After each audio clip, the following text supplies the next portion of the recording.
It is the world's fastest growing faith. One of every 4 people on earth finds spiritual peace in the words of the Quran. Nearly 1,400 years ago, the angel Gabriel came to Mohammed with revelations that he was to deliver to all of mankind. He spent the rest of his life communicating God's message and setting an example for how each human being should live. Today, many Americans associate Islam with images of violence and hatred. But such scenes are the work of a few suicidal fanatics.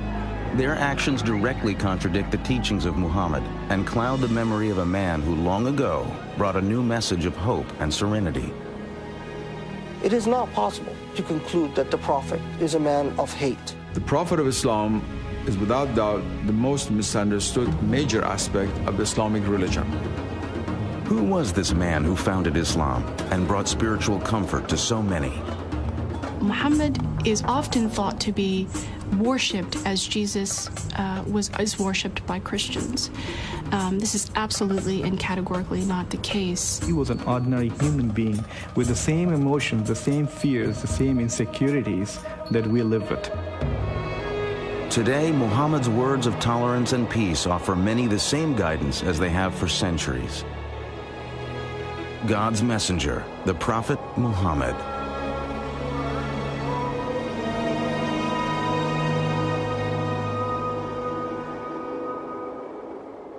Out of respect for the beliefs and practices of Muslims, no image of the Prophet Muhammad or his immediate family will be shown in this biography.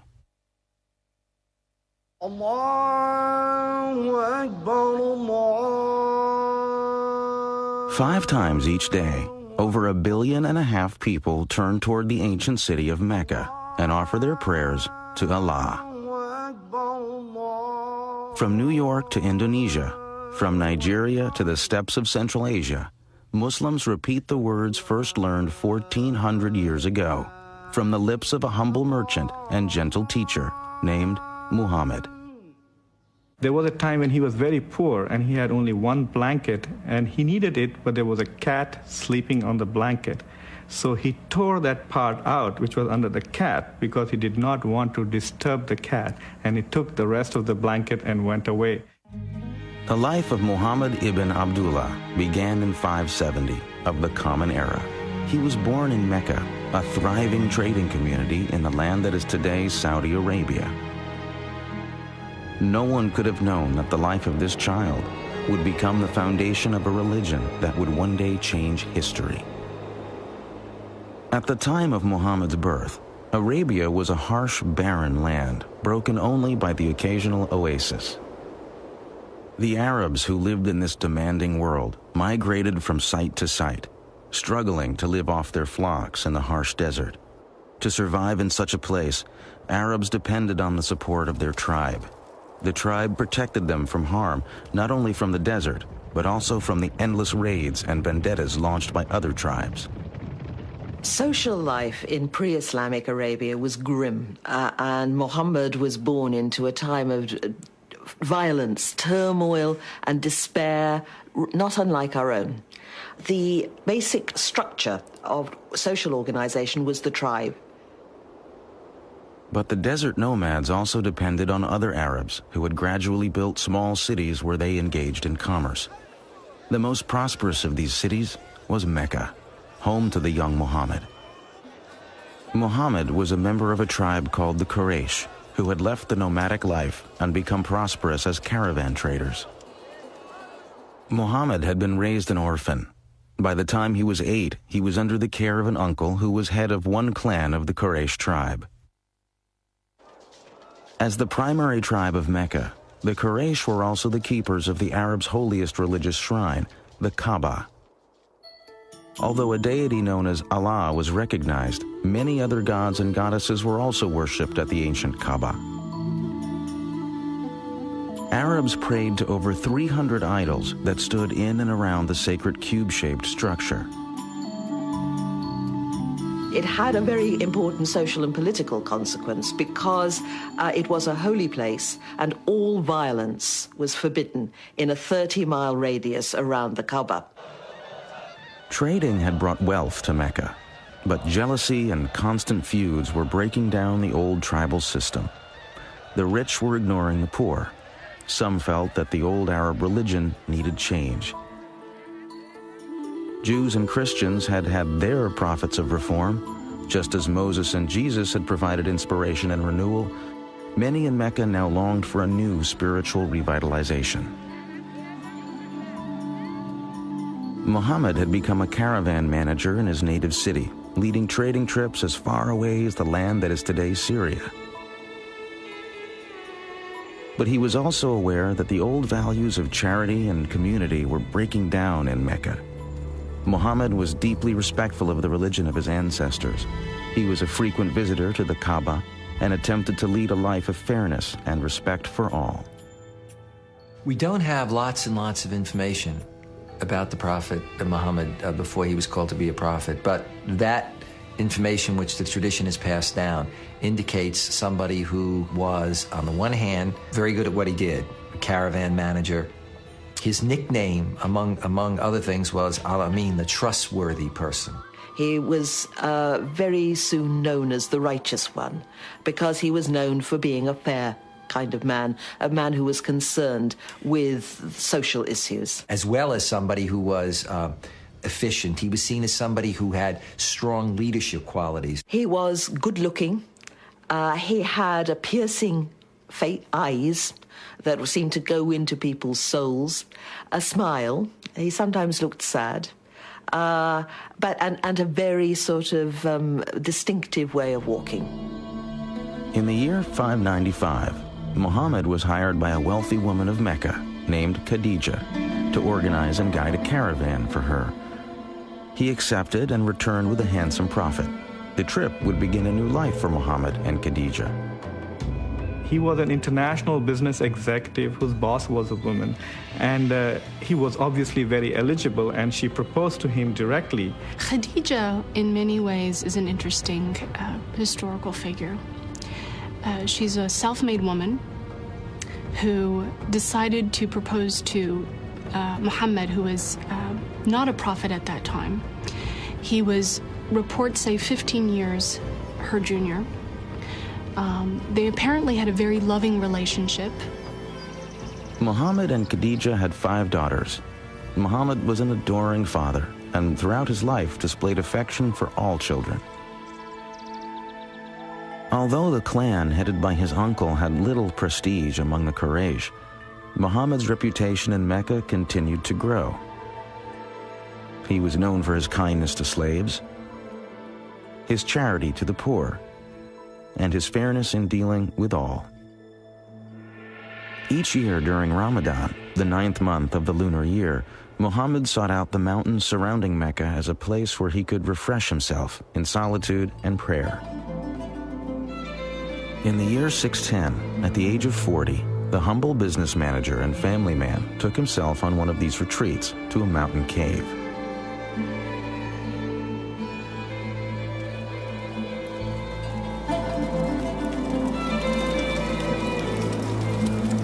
Day and night, Muhammad remained in the cave to fast and pray. One night, as flames danced on the darkened cave walls, Muhammad's life changed forever. Suddenly, an angel in the form of a man appeared and commanded him, "Proclaim." Muhammad was terrified and confused and said he had nothing to proclaim. The angel clasped Muhammad in a suffocating embrace. Harder and harder he was squeezed until it seemed the last breath of life would be wrung from his body.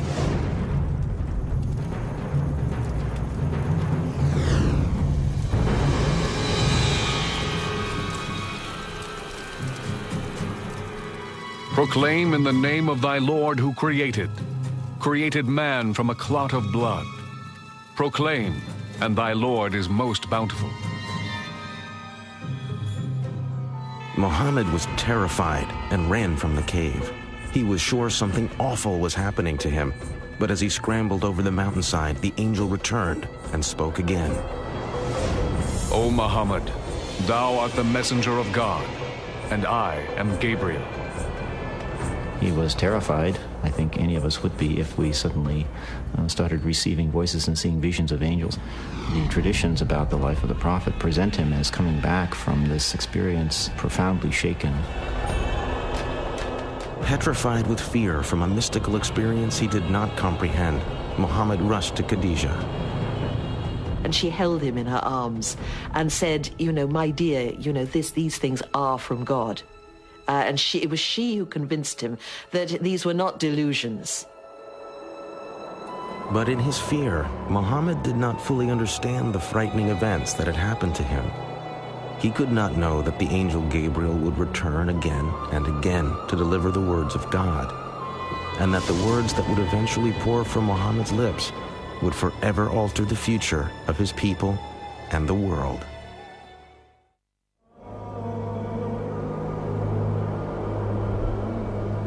In the year 610, a 40-year-old Arab businessman with a wife and a family had been suddenly visited by an angel and commanded to become God's messenger. Slowly, Muhammad ibn Abdullah began to accept that God wished him to speak to his people, as Moses and Christ had carried God's word in another time. Several revelations followed the first, but Muhammad was confused and struggled to understand precisely what message God wanted him to carry. Then, suddenly, the revelations stopped.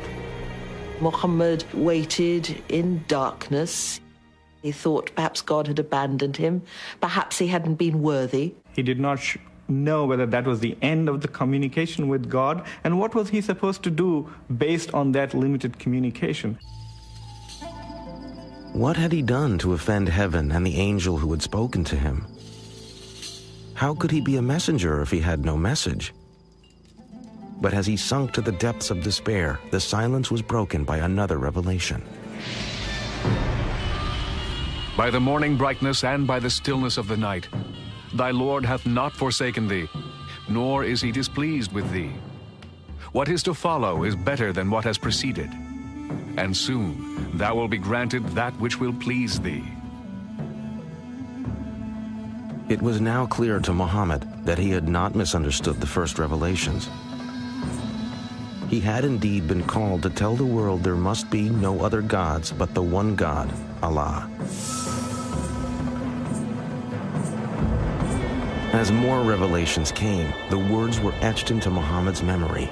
As he recited them, they were written down and became the Quran, God's holy book.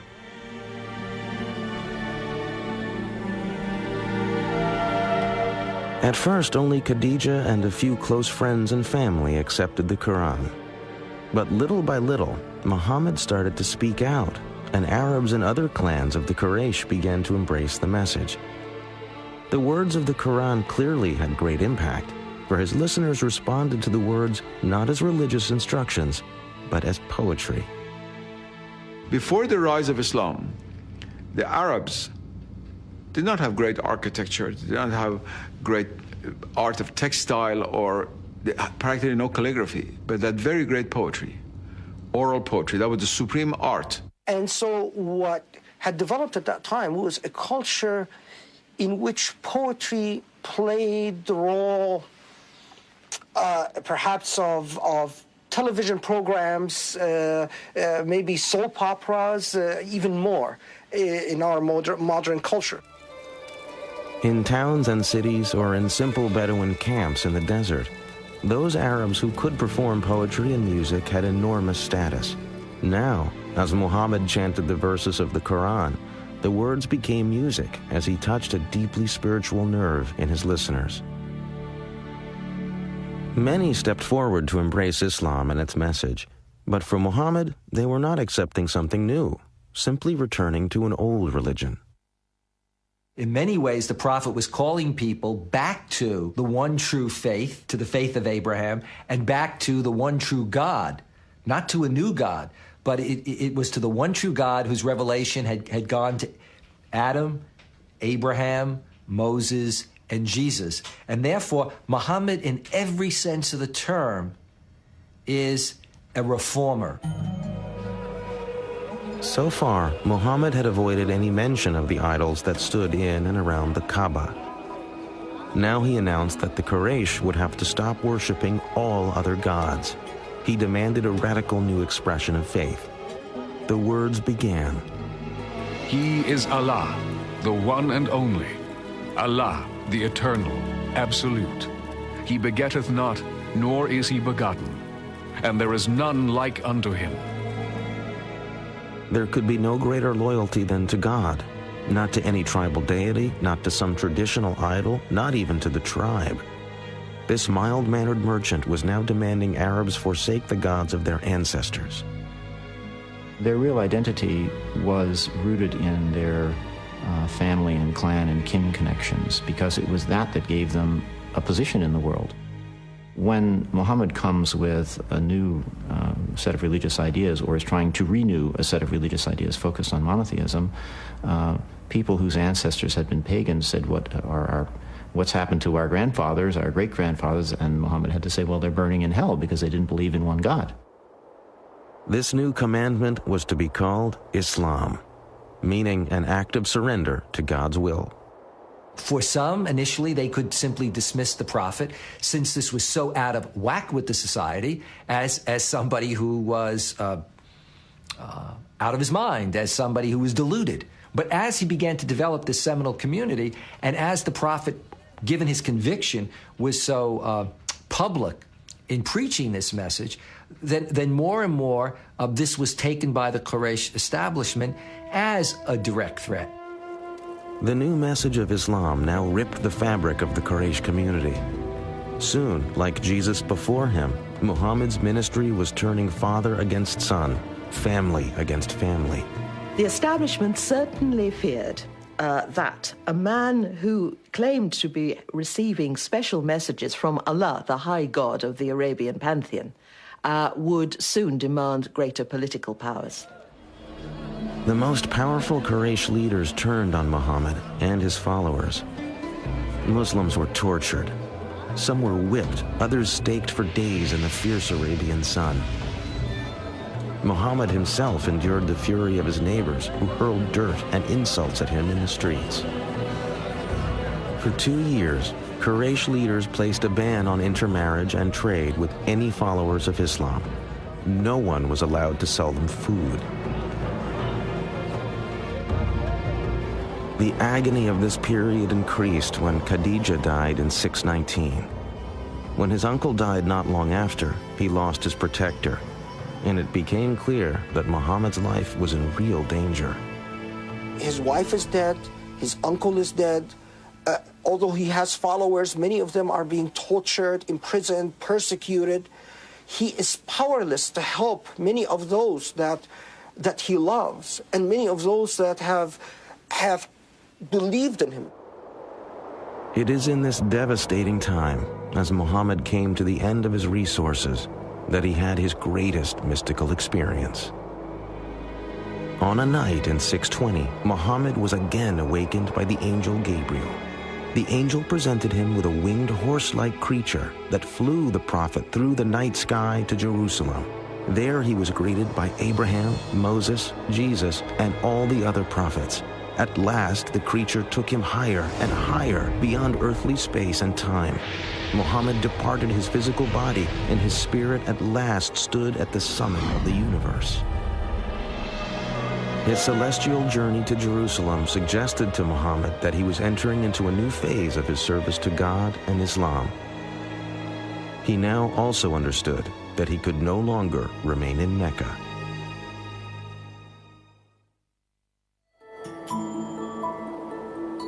Over 200 miles to the north of ancient Mecca lay the fertile oasis of Yathrib.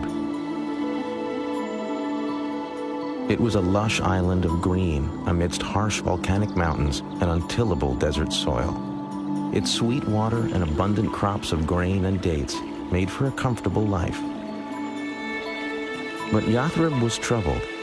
The tribes who lived in this beautiful place were locked in a deadly state of rivalry. Crammed together in this small oasis, the tribes were caught up in a continuing pattern of warfare and violence. Something was needed to break the pattern. In the same year he had made his mystical night flight to Jerusalem, Mohammed met 6 pilgrims from Yathrib, making the annual pilgrimage, or Hajj, to the Kaaba in Mecca. He told the men of his mission and recited the verses from the Quran. The men were immediately moved by Muhammad's message, but they also saw in the Prophet someone who could mediate the stalemate of violence in Yathrib. They made him an offer. The citizens of Yathrib would submit to Allah. In exchange, Muhammad would become their leader. Muhammad was invited to a community that was in many ways divided and in disarray. And they basically invited him, saying that they needed a strong leader to come in and to organize and lead that community. Muhammad saw a chance to expand Islam in Yathrib. He also saw a haven that would protect him and his followers from persecution. He urged all Muslims to pack their things and leave Mecca for a new life. It was a dangerous undertaking, but the Muslims were willing to take their chances. Muhammad and his closest disciples stayed behind until most of his followers had left Mecca. Quraysh leaders soon realized that once Muhammad left, he would be beyond their control and would become a leader of their rivals and possible enemies. The choice was made. Muhammad must die before he reached the new land. So that no one clan would have to bear responsibility, it was decided that one member of each would plunge a sword into Muhammad at the same time. The men frantically searched Mecca, but Muhammad had been warned of the threat and had made his escape.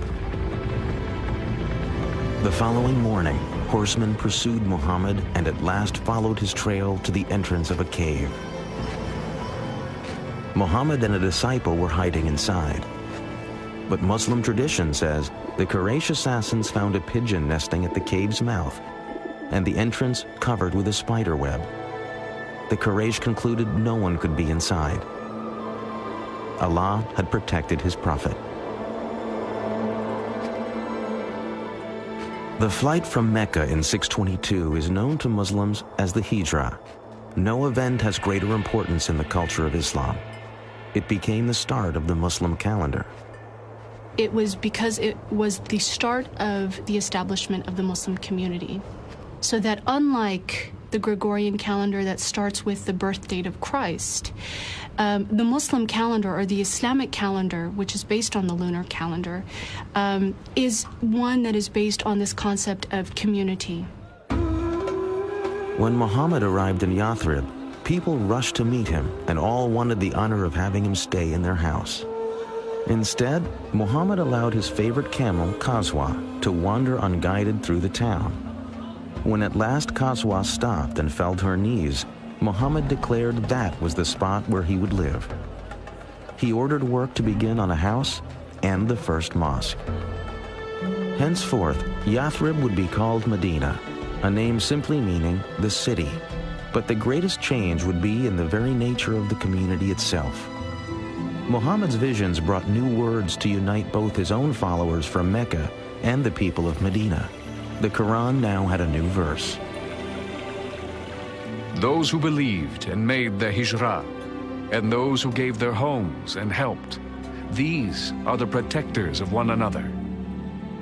What he began to create in Medina was something that was absolutely unheard of and novel in Arabia. It was a community bound together by an ideal, by a shared ideology, by a shared religion, not by blood. He was creating, as it were, a super tribe where people were not related to one another, but they were related to one another in faith and by agreement. If you think about 7th century Arabia being based on tribal kinship, the idea of a community based on a faith that anyone could join, slave, woman, man, rich, poor, dark, light, was revolutionary, and of course, very menacing for some. To further unite the Muslim peoples, Muhammad ended his mourning for Khadija and began to take new wives. In all, he would marry 11 women from many different tribes and clans. About 7 months after the Muslims arrived in Medina, the first mosque was completed. It contained a large courtyard for saying prayers. Several methods were considered for calling Muslims to prayer. A ram's horn, like the Jews, a bell, like the Christians. Finally, it was decided that only a human voice was needed to proclaim the call to prayer that Muhammad taught his people. A young man was selected to make the call, and for the first time, Muslims heard the words that still echo from mosques around the world, beckoning all to come to God. Allahu Akbar, Allahu Akbar. I bear witness that there is no God but Allah. I bear witness that Muhammad is the apostle of God. Come to prayer. Come to prayer. Muhammad had believed he was calling the faithful back to a religion Arabs shared with Judaism and Christianity. But following Allah's orders, the Prophet now set out to create a new identity for the Islamic community that would separate it from the older forms of monotheism. The Quran also and the Prophet believed that the revelation that had been given to Moses in what is called the Torah and the revelation to Jesus had become distorted historically, not by the prophets, but by their later communities. To dramatize the shift away from Christianity and Judaism, another order became part of the Quran. Muslims were no longer to face Jerusalem when they prayed. Forever after, God's faithful would pray facing Mecca and the Kaaba. Muhammad now had the responsibility of dealing with the mundane but important tasks of government. These roles would set him apart from the ministry of Islam's earlier prophet, Jesus Christ. There is an immense contrast between Jesus and Muhammad, largely stemming from the fact that, unlike Muhammad, Jesus was never head of state. Muhammad was now a political leader. That meant he was making decisions affecting the workforce, the economy, trade, and the safety and security of Medina. To protect the struggling young community, Muhammad knew the basic politics of Arabia would need to change, and that meant the threat of the Quraysh would have to be met. Increasingly, Muhammad would turn to a solution the world has come to fear and all too often associate with Islam. He would turn to armed conflict. Since the days in Mecca, God's revelations had called for Muslims to prepare themselves to struggle to build a moral and righteous life. The Arabic word for this moral struggle is jihad. Jihad would soon be needed if the Muslim community was to survive. For when the Prophet and his followers had left Mecca, it was clear to all that a day would come when they would have to defend their beliefs in battle. Now that day was fast approaching. Out of respect for the beliefs and practices of Muslims, no image of the Prophet Muhammad or his immediate family will be shown in this biography. Although the religious foundation of Islam included Jesus' message of peace, it had also taken on the Jewish tradition of justice. The Quran's verses that flowed from Muhammad's mouth were now beginning to include a message justifying armed defense of the community. Permission is given to fight because they are wronged. Verily, Allah is most powerful for their aid. They are those who have been expelled from their homes. Muhammad's plans for the defense of the community now began to include the word jihad. It is a term that is often cited by those who oppose Islam as evidence of the religion's reliance on violence and war. But the true meaning of jihad is something quite different. Jihad comes from the Arabic root jahada, which means struggle. It is consistently referred to as a struggle for the sake of God. If the jihad is financial, you respond financially. If the jihad is violent, you respond violently. And these become ways, again, of reestablishing peace. But in history, that notion of jihad then comes to be appropriated and hijacked at a very early period by extremists, and that then connects to what extremists like Osama bin Laden and Al-Qaeda do much later on, taking this concept of jihad to legitimate what they choose to do. Muhammad had spoken about jihad while the Muslims still lived in Mecca. But the new revelations now stressed a different side of jihad. They came at a time when Muslims in Medina were fighting for survival, for most had not been permitted by the Quraysh to leave Mecca with any valuables. When Muhammad and his followers arrived in Medina, of course they were then, in a sense, exiles from their hometown. They were, to put it bluntly, unemployed. They didn't have any obvious source of support. They weren't date farmers, and all the available land in this agricultural settlement was already spoken for. So they began to make raids. God had given Muslims the order to struggle. Now God's revelations allowed that struggle to include the right to survive. And so you also see the way in which jihad then comes to be defined as the right and indeed at times the obligation of Muslims, both as individuals and of the Muslim community itself, to defend itself, to engage in defensive warfare. Armed with the Quran's approval of defending their community, Muhammad chose a traditional Arab solution: defend yourself by attacking. Muhammad would lead an army to raid the most important Quraysh caravan of the year. Muhammad's plan was to intercept the caravan as it approached the wells of Badr near the Red Sea. But before his forces got to the wells, word of the Muslim army reached Mecca. Quraysh leaders were outraged that Muhammad would attempt to capture their caravan. 1,000 men marched out of Mecca to meet the Muslim army. Muhammad now knew the Quraysh would force him to fight. The night before the battle, the Prophet had no idea if his men were willing to die in what had now become war. But after listening to stirring speeches, his followers vowed to offer their lives for Islam. The Quraysh army outnumbered the Muslims by 3 to 1. But as the battle began, Muhammad revealed he had a great sense of tactics, and his warriors fought with ferocity. The Quraysh leaders had believed a show of force would be enough to defeat the Muslims. But by midday, it was the Meccan army that panicked and fled the field. The dedication and cohesiveness of the Muslim army had saved Islam. Now Islam would reveal itself to be not only worthy of victory, but capable of compassion as well. After the first victory that the Muslims achieved at the Battle of Badr, the Muslims began in the usual Arab way to kill all the survivors. And Muhammad immediately had a revelation to say, no, this must stop. There must be no killing of survivors. Muhammad had set his eye on a more distant goal. The Muslim warrior's enemy of today must tomorrow become his brother in faith. Say to those who are captives in your hands, if Allah findeth any good in your hearts, He will give you something better than what has been taken from you, and He will forgive you. The victory at Badr had great consequences. After the battle, converts from all over Arabia began to flock to Medina.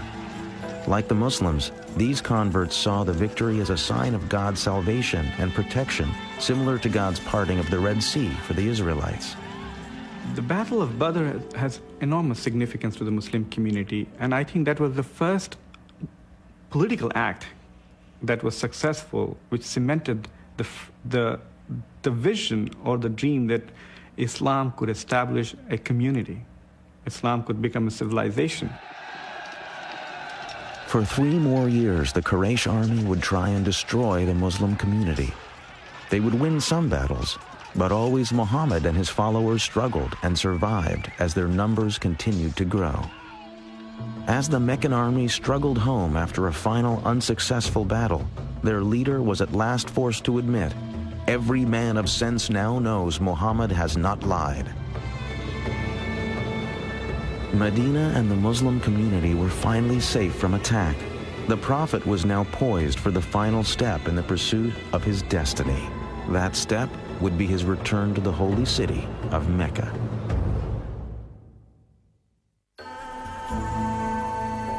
Muhammad's life in Medina was austere but comfortable.